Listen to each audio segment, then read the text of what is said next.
Boa noite, gente. Tudo bem com vocês? Muita paz aos seus corações. Que Jesus nos possa abençoar a todos nessa noite. Agora que nós já fizemos as nossas preces individuais, vamos começar o nosso trabalho de estudo do Evangelho, que precede o nosso estudo da mediunidade, pedindo sempre que Jesus nos ampare para que nós possamos falar não de nós, mas falar daquilo que seja bom aos nossos corações, daquilo que nos possa instruir a mente, os espíritos e, acima de tudo, renovar o nosso coração para que nós possamos despertar em nós mesmos.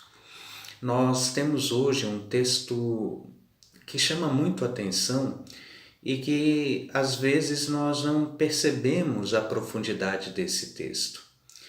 É um texto que está contido no capítulo 21 do livro de João, 21, versículo 15, em que Jesus tem um diálogo bastante significativo com Pedro. Nesse diálogo nos relata João que Jesus se dirige a Simão Pedro e diz: Simão, tu me amas? E João responde: sim, Senhor, tu sabes que eu te amo. E Jesus novamente diz: se tu me amas, alimenta os meus cordeiros. E novamente volta a Jesus a pergunta, questionando Pedro se ele o amava. Simão, tu me amas? E novamente Simão responde: sim, Senhor, tu sabes que te amo. E Jesus responde novamente: apacenta as minhas ovelhas. E Jesus, pela terceira vez, faz a mesma pergunta: Simão, tu me amas? Pedro então fica um pouco triste por ter sido questionado tantas vezes sobre o mesmo aspecto e responde: sim, Senhor. Tu que sabes de todas as coisas, sabes que eu te amo. E Jesus responde pela terceira vez: alimenta as minhas ovelhas. E é esse diálogo que nós gostaríamos de trazer para a noite de hoje. Porque quando se faz essa pergunta, tu me amas? Essa pergunta não é uma pergunta dirigida a Simão, filho de Jonas, a Simão, o discípulo que mais tarde seria aquele encarregado da comunidade cristã, de lançar os fundamentos da comunidade cristã primitiva. Mas é uma pergunta que se faz a todos nós que nos colocamos como seguidores de Jesus. Jesus nos pergunta: tu me amas? E é interessante que nós sejamos capazes de fazer essa pergunta a nós mesmos. O quanto nós amamos? A pergunta aqui não é sobre o quanto nós conhecemos do Evangelho na sua teoria, não é sobre o quanto nós conhecemos das páginas, também em teoria, da doutrina espírita, mas a pergunta mais profunda é o que nos move as almas, o que nos move os corações, o que nos move as ações. Nós amamos o bastante? Somos capazes realmente de amar? E recordamos que em uma outra parte do Evangelho, Jesus lança também esse mesmo problema quando fala no Sermão do Monte: porque se amardes somente aqueles que vos amam, que méritos tereis nisso? Isso nos coloca no questionamento de nós entendermos em nós o que vem a ser verdadeiramente amor. Não esse amor mundano entendido por nós como sendo um sentimento de troca. Porque no mundo nós temos tido o costume de amar aqueles que nos amam. E sempre que somos bem recebidos, sempre que somos bem aceitos, sempre que recebemos todas as atenções e todo o carinho que nos dispensam, nós pensamos o quanto é realmente fácil amar as pessoas. Mas a partir do gesto das contrariedades, daquilo que se nos coloque de forma justa ou por vezes mesmo de forma injusta, nós começamos a perceber em nós que o nosso amor não é tão pleno e tão verdadeiro. Existe uma outra passagem em que Jesus, dizendo aos seus discípulos, amai-vos uns aos outros, como eu vos tenho amado, nos coloca o parâmetro e a medida do amor que Ele espera de nós. Amar como Jesus amou quer dizer amar sem esperar retribuição. Quer dizer amar sem esperar que aquele que é o objeto do nosso amor seja capaz de corresponder a esse amor. Amar como Jesus amou coloca-se na condição de amar irrestritamente. E nós não falamos aqui de amar os defeitos, de amar as incompreensões, de amar as intolerâncias, de amar as infantilidades, as incapacidades, as incoerências daqueles que convivem conosco, mas sim de amar aqueles que possuem esses defeitos. Não se trata de amar as virtudes das pessoas, mas sim de amar aqueles que possuem as virtudes.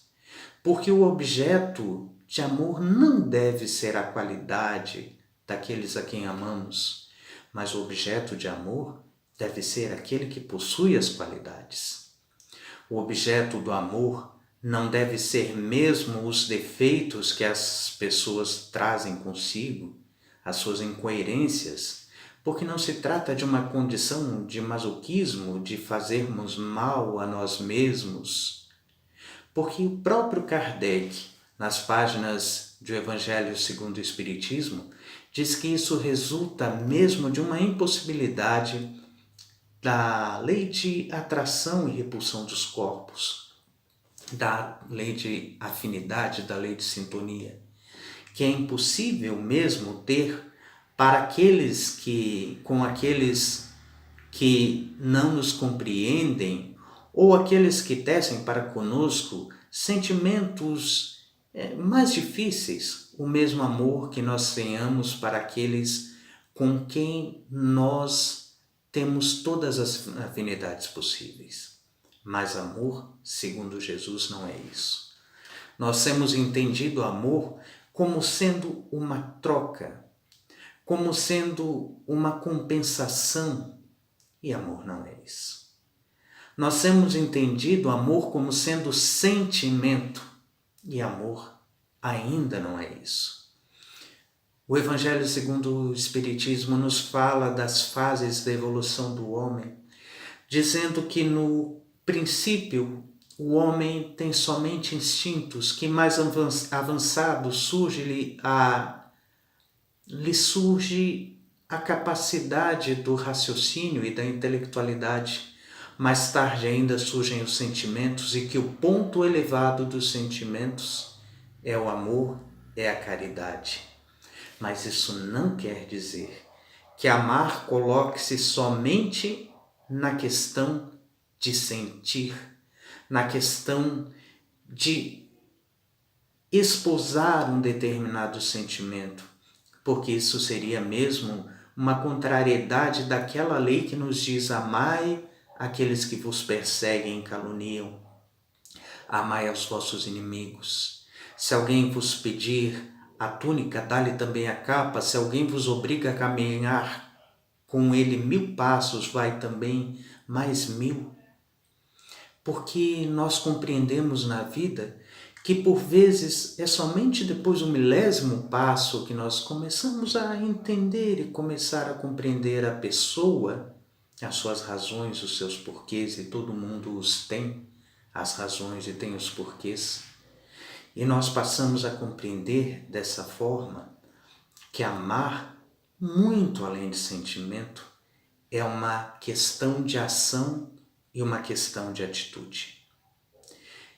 É uma questão de doação, independente daquilo que tenham para conosco. E nisso, Emmanuel Comentando esse mesmo capítulo 21, desse mesmo diálogo de Jesus com Pedro, nessas mesmas interrogações, tem a oportunidade de nos trazer uma mensagem contida no livro Caminho, Verdade e Vida, em que, comentando apenas um trecho da mensagem do comentário de Emmanuel, nós encontramos, lendo apenas um trecho, uma reflexão bastante oportuna. Nos diz Emmanuel: muito significativa, portanto, a pergunta do Senhor nesse particular. Jesus não pede informação ao discípulo com respeito aos raciocínios que lhe eram peculiares. Não deseja inteirar-se dos conhecimentos como colaborador relativamente a ele. Não reclama compromisso formal. Pretende saber apenas se Pedro o ama, deixando perceber que, com o amor, as demais dificuldades se resolvem. Se o discípulo possui suficiente provisão dessa essência divina, amor, a tarefa mais dura converte-se em apostolado de bênçãos promissoras. E nós estamos vivendo um tempo de profundos e grandes desafios. É fácil convivermos com as pessoas fora do nosso lar, pessoas com as quais nós não somos obrigados a conviver durante todo o tempo, pessoas com as quais nós conseguimos lançar mão do nosso verniz, lançar do nosso verniz social.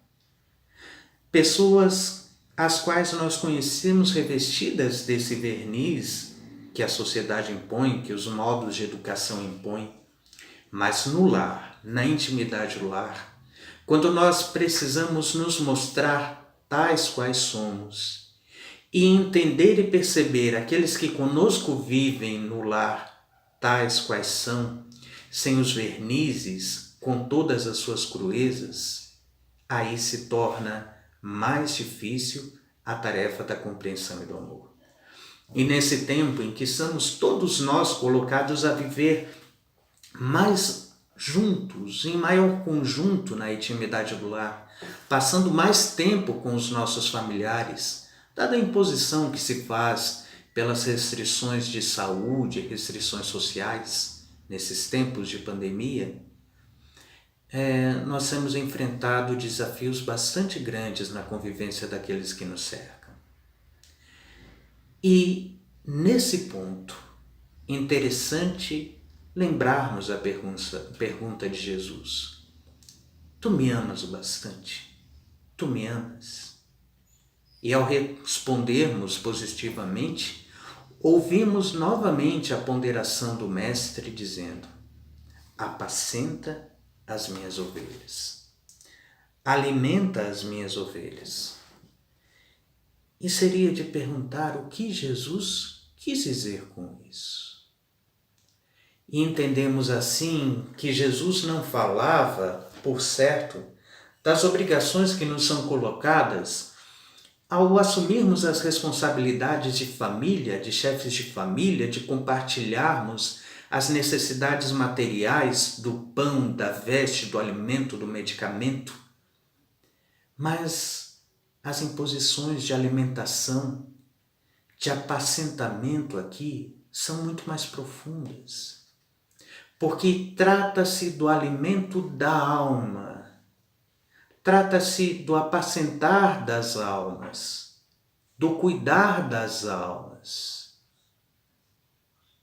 E como nós podemos cuidar? Dando, por certo, o melhor que nós tenhamos de nós, aquilo que nós consigamos encontrar em nós como sendo mais verdadeiro. E nos coloca Jesus, nos coloca nos coloca Emmanuel comentando sobre esse ponto, falando especificamente sobre o texto da palavra apacenta. Diz Emmanuel: significativo é o apelo do divino pastor ao coração amoroso de Simão Pedro para que lhe continuasse o apostolado. Observando na humanidade o seu imenso rebanho, Jesus não recomenda medidas drásticas em favor da disciplina compulsória. Nem gritos, nem xingamentos, nem cadeia, nem forca, nem chicote, nem vara, nem castigo, nem imposição, nem abandono aos infelizes, nem flagelação aos transviados, nem lamentação, nem desespero. Pedro, apacenta as minhas ovelhas. Isso equivale a dizer, irmão, sustenta os companheiros mais necessitados que tu mesmo. Não te desanimes perante a rebeldia, nem condenes o erro do qual a lição benéfica surgirá depois.